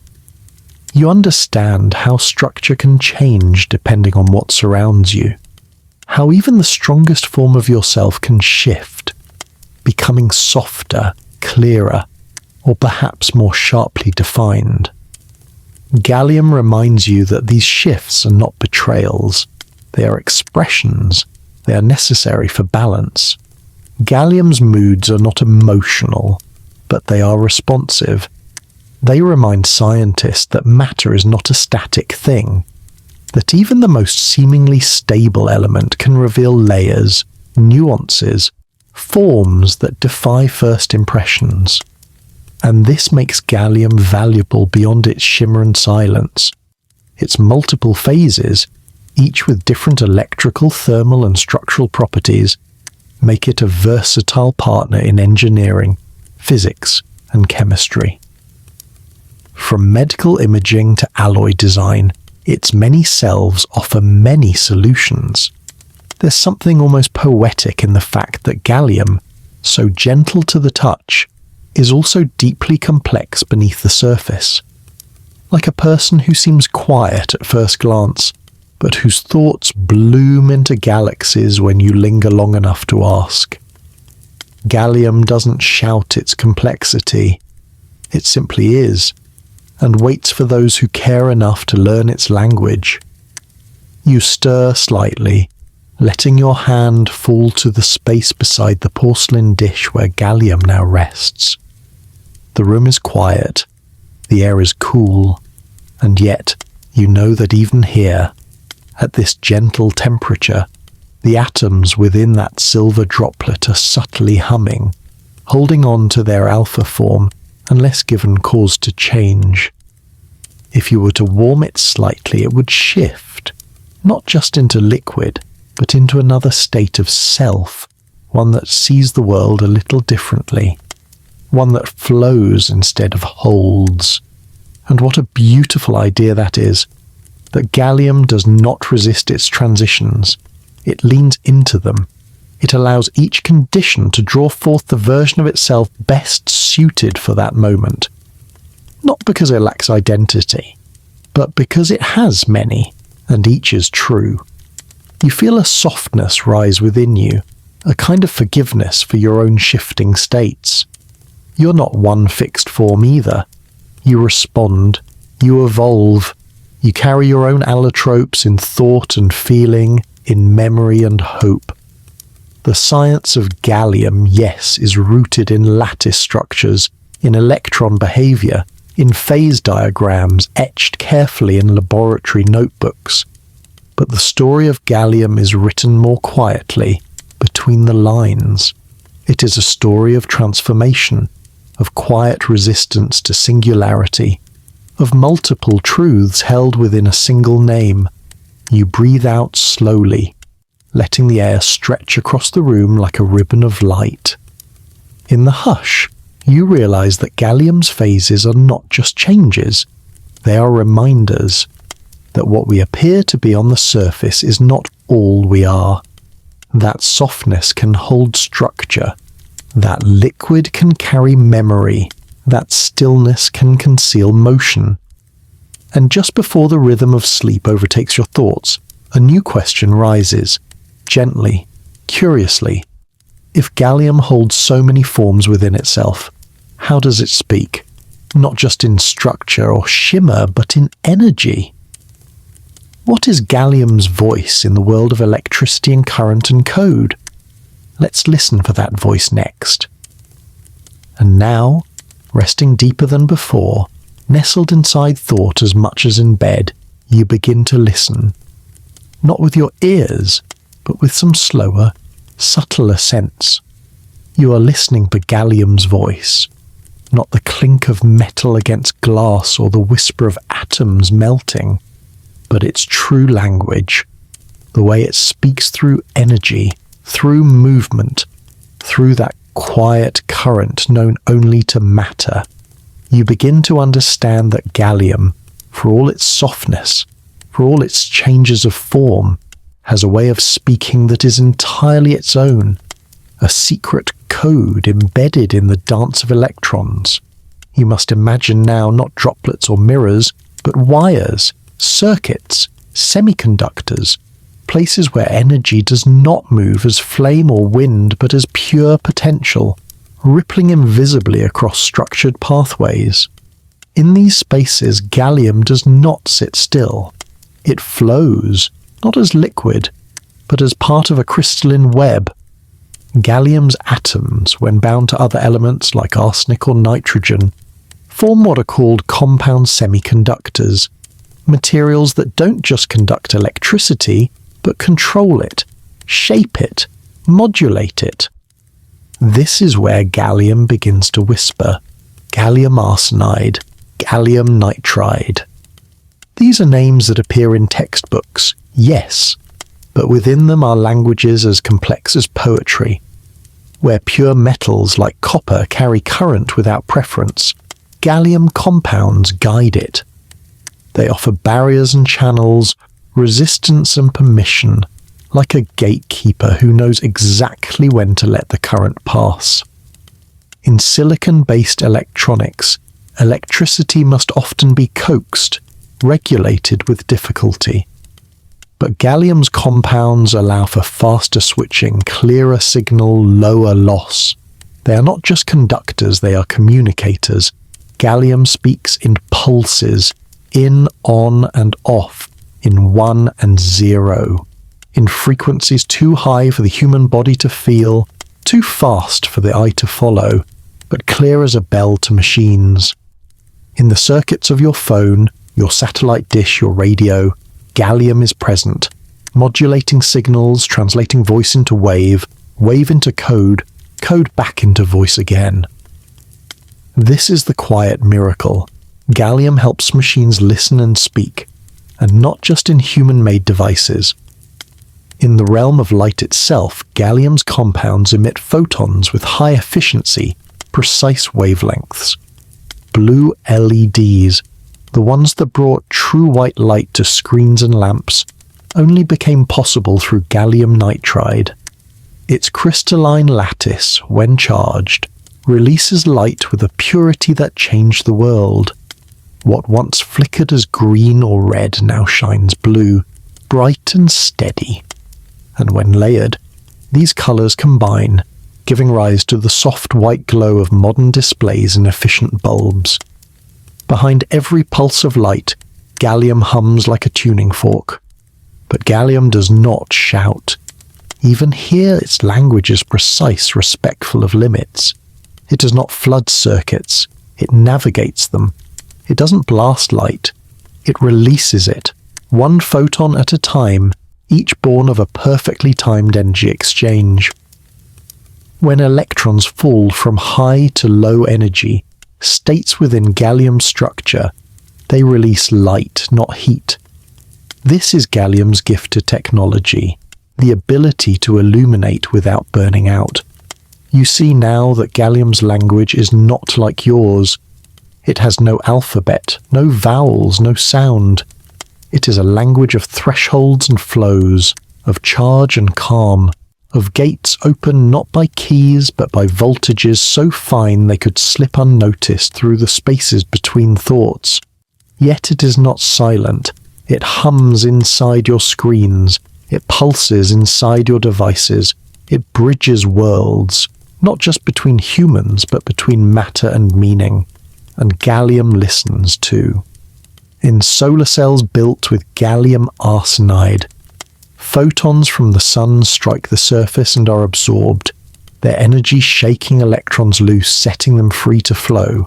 This is not passive, this is reception.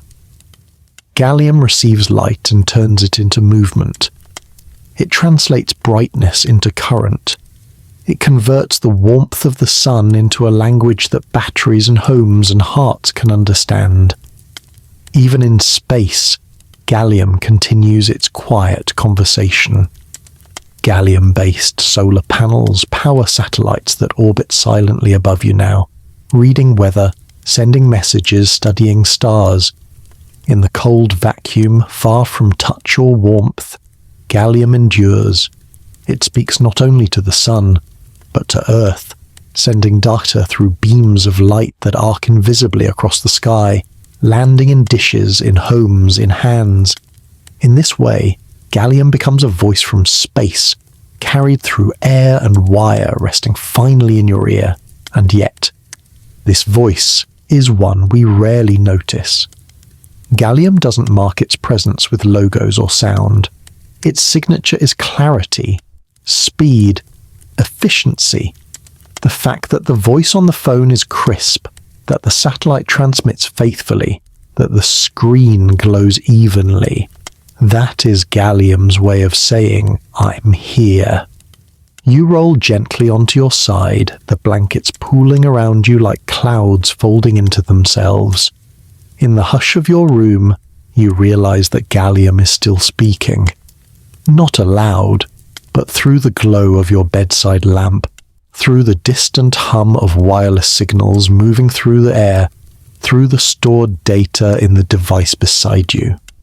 Gallium is never loud. It doesn't need to be. Its silence is its strength. Its steadiness is its voice. You begin to wonder how much more communication in the world happens this way. Not shouted, not forced, but offered, gentle, tuning itself to the listener's readiness, not the speaker's urgency. Gallium does not force its message. It waits for the right conditions, the right frequency, the right voltage. Then it opens. Then it flows. And in that moment, connection happens. And before you slip completely into sleep, your final thought is not a question, but comfort.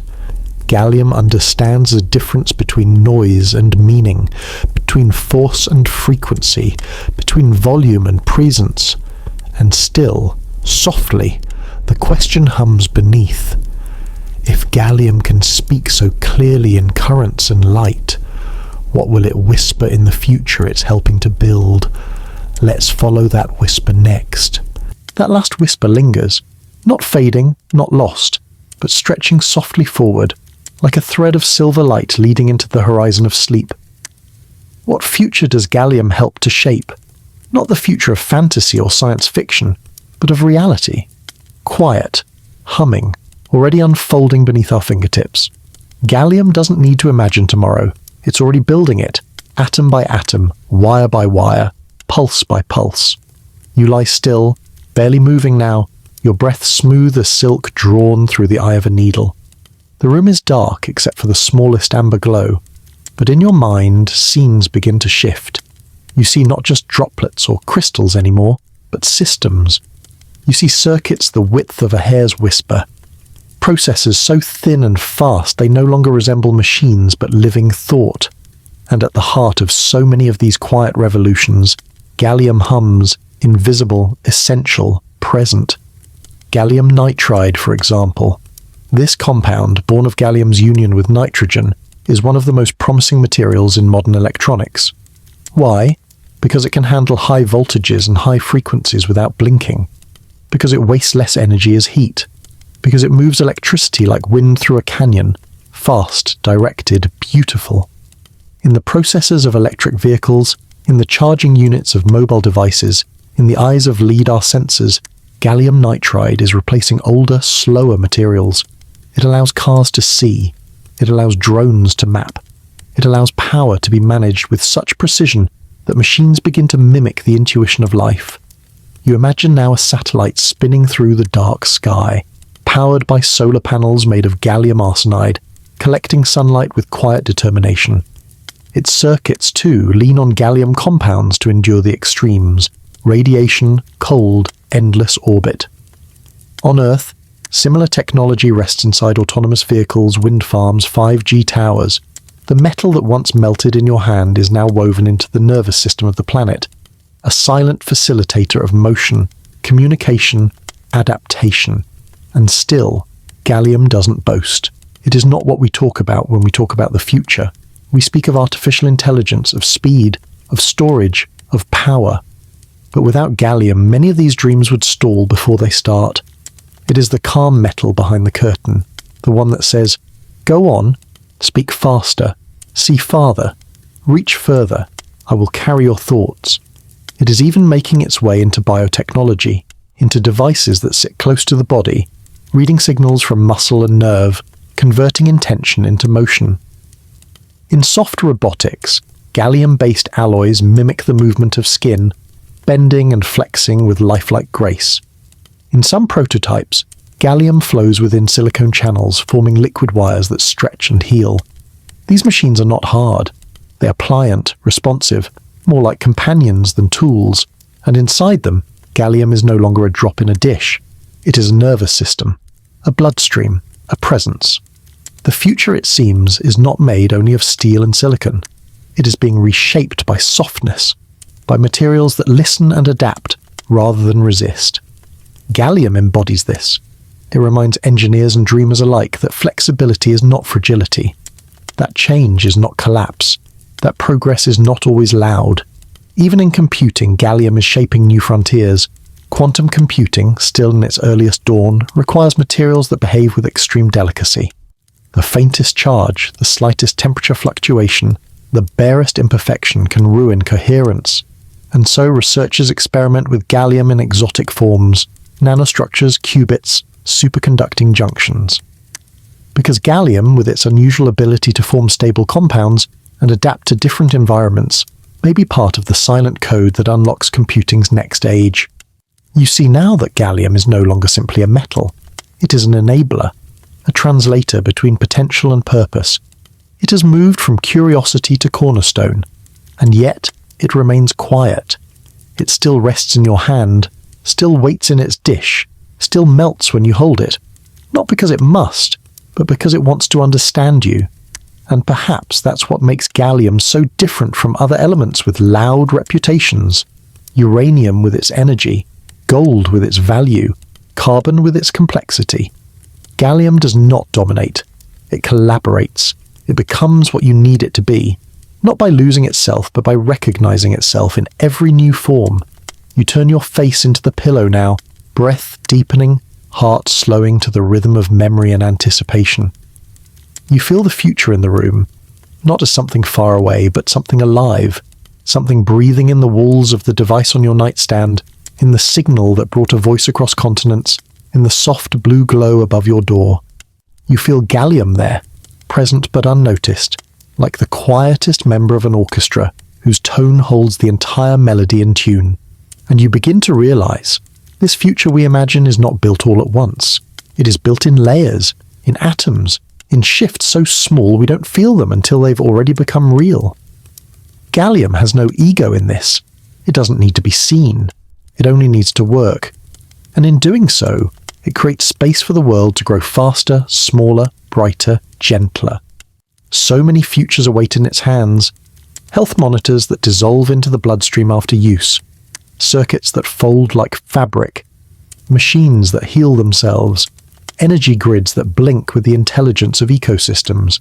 And all of it made possible, in part, by a metal that once slipped silently into your palm and melted like trust.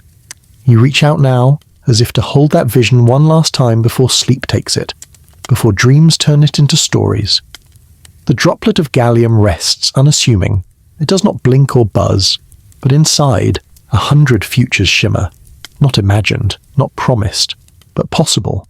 And just before you surrender to sleep, another thought, quieter than the rest, nudges gently at the edge of your awareness. If gallium is shaping our future, how much of it do we truly understand? What mysteries still lie within that liquid mirror? Let's go deeper next.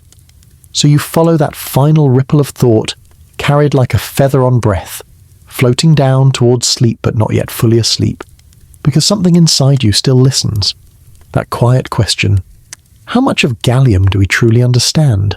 Not just its utility, its future, or its presence in the circuits we hold, but the essence of it, the hidden story behind the mirror, the part that doesn't melt under touch, that doesn't shine under light but glimmers deeper in mystery. You feel yourself stepping across a threshold now, not into the future, but inward, into the unanswered. Gallium is not an old element in our awareness. It was only discovered in 1875 by a French chemist named Paul-Émile Lecoq de Bois-Baudran. In a time when the periodic table was still more prediction than completion, gallium arrived not as a surprise but as confirmation. Decades earlier, the brilliant Dmitri Mendeleev had left a blank space beneath aluminum, predicting a metal yet to be found. He described its density, its reactivity, even its melting point, all without ever seeing it. And when gallium was finally drawn from bauxite ore and placed upon a dish, it behaved exactly as Mendeleev had foretold. Think of that, an element predicted through pattern. Before it was held, it was known. Gallium was not discovered as much as anticipated, like a long-awaited character in a quiet story. And when it appeared, it did not burst onto the scene. It slid, soft and silver, into the palm of science. Its discovery was gentle, its impact immense, though not immediate. And yet, from the very beginning, gallium held onto its paradoxes. Solid, yet fragile. Metallic, yet silken. Conductive, yet self-limiting. It melts just above room temperature at 29.76 degrees Celsius. Hold it in your hand and it becomes liquid. Let it sit still and it returns to solid, often growing strange angular crystals with jagged beauty. It doesn't rush to corrode or flare, nor does it cling to common metallic laws. It flows where others harden. It hardens where others stay soft. It plays with expectation. And then there's its ability to diffuse into other metals, seeping like a ghost into the grains of aluminum, weakening their structure, undoing their strength. It doesn't crack them. It whispers into them, changes them from within. This is why aircraft engineers treat it like a secret threat, even while physicists prize it as a soft-handed ally. It holds opposites, like fire that freezes or light that darkens. In this way, gallium is not just a metal, it is a riddle. And riddles are not solved by force. They are understood slowly, gently over time. You begin to feel now that gallium resists simple truths. It asks for patience. It asks to be listened to. And when you do, you hear its story is not confined to lab benches or screen factories. Its complexity lives deep in the structure of its atoms, in its electron shell, in its unusual bonding behaviors, in its odd place between metals and metalloids. In a sense, it does not fully belong to any category. It is a member of Group 13, yes, but it behaves unlike most of its neighbours. It doesn't like to be alone. It often prefers to bond, to form compounds, to become something greater than itself. It can shape crystals with strange geometry, able to twist light or trap other atoms in unusual lattices. It is even being studied in newer forms, as nano droplets, as exotic clusters, as layered thin films. Each one seems to reveal a new facet, a new behaviour, a new surprise. What you hold then in gallium is not just a material, but a mirror. A mirror not of your reflection, but of your curiosity. It shows not what is, but what might be. It reflects the nature of discovery itself, fluid, mysterious, ever-shifting. The more you study it, the less it conforms to what you thought you knew.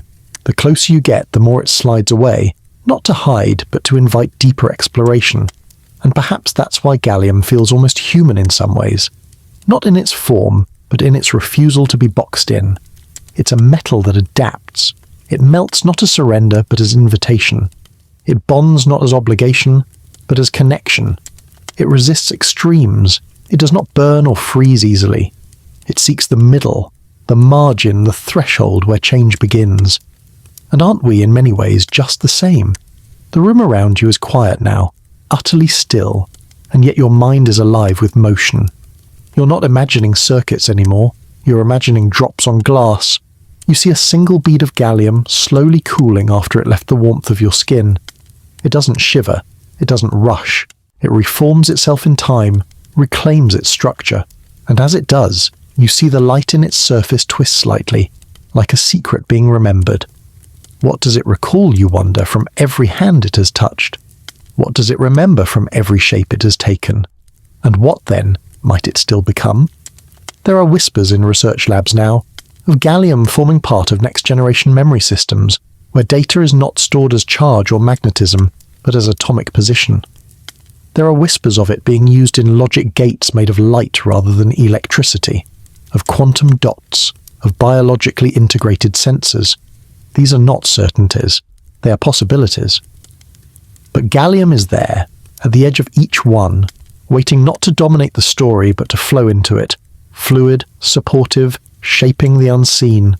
You begin to understand that this is the heart of gallium's riddle. It is not what it is what it enables. Not the hero, but the quiet presence that allows the story to unfold. And in the slow warmth of that thought, your mind begins to ease further toward dreaming. Not of devices or laboratories now, but of movement, slow movement, of metal flowing like thought, of crystals blooming like frost on midnight glass, of softness having strength, of silence holding power. And within that stillness, Gallium hums, offering you not answers but presence, not certainty but wonder.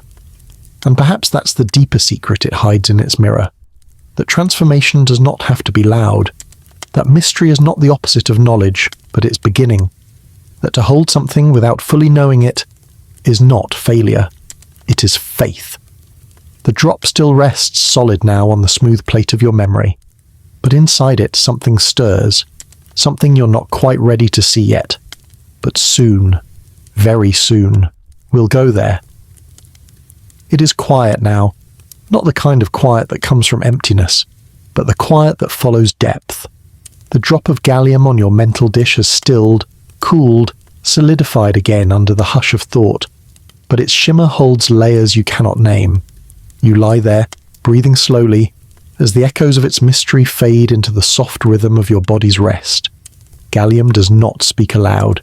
It simply is, and its presence lingers like the afterglow of a sunset beneath your eyelids. You begin to sense that this story, this journey through metal and memory, was never just about gallium alone. It was about transformation, about holding something strange and letting it become familiar. You were introduced to an element, yes, but what you truly met was a way of seeing. Through gallium's softness, you remembered that change doesn't have to come with noise, that identity can remain fluid without losing itself, that the world's most curious things are often the gentlest.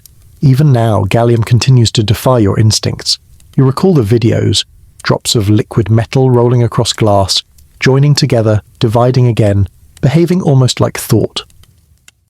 You remember how it seeped into aluminum not like a villain, but like a whisper of entropy, undoing order in the most elegant way.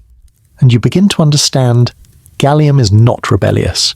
It simply obeys laws you hadn't noticed before, laws of subtlety, of edge behavior, of shape and slip and silence. Somewhere in the half-wakefulness of your resting mind, you revisit the idea of soft robotics, machines that do not mimic strength, but mimic skin, arms that bend without hinges, fingers that flow around objects like water and return to form without cracking, and gallium, ever the enabler, rests inside them, coiled in channels, moving through synthetic arteries, guiding signals not as sparks but as currents of intention. You let your thoughts drift toward the planet again, toward the satellites and solar arrays, toward the servers and sensors that run silently under your fingertips. Gallium holds a place in so many of them now. It no longer waits on the sidelines. It no longer sits in a drawer, melting in curious hands. It is part of the pulse.